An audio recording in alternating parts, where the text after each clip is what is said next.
माँ सरस्वती के अवतरण के उपलक्ष्य में बसंत पंचमी का त्योहार मनाया जाता है। सृष्टि के प्रारंभिक काल में भगवान विष्णु की आज्ञा से ब्रह्मा जी ने मनुष्य योनि की रचना की।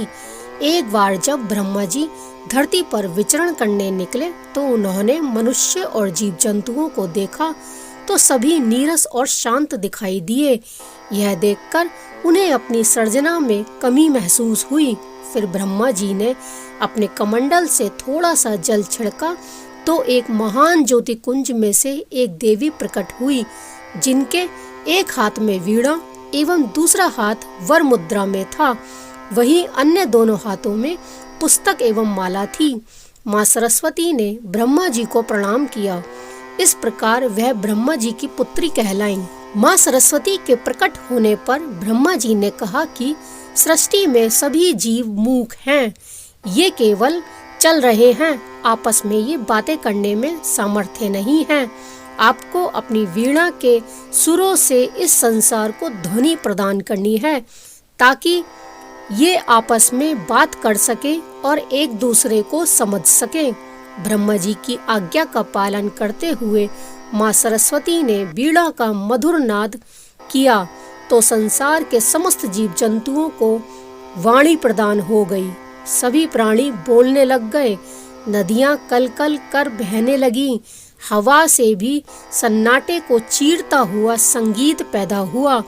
तभी से बुद्धि, विद्या और संगीत की देवी के रूप में माँ सरस्वती की पूजा की जाने लगी। बसंत पंचमी को माँ सरस्वती के जन्मोत्सव के रूप में मनाया जाता है। समस्त संसार को ध्वनि प्रदान करने वाली माँ सरस्वती की पूजा देवता और असुर दोनों ही करते हैं। इस दिन लोग अपने अपने घरों में माता की प्रतिमा स्थापित करते हैं।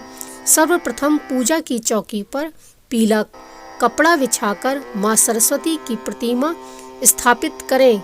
इसके बाद देवी का आचमन करके उन्हें स्नान कराएं और सफेद फूल और माला चढ़ाएं।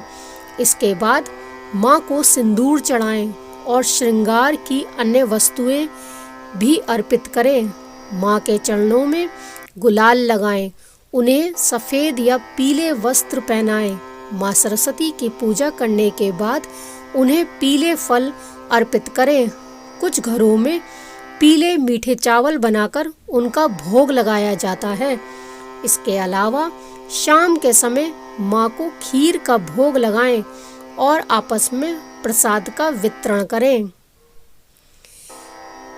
हे वीणावादिनी सरस्वती, हंसवाहिनी सरस्वती, विद्यादायिनी सरस्वती, नारायणी नमोस्तुते।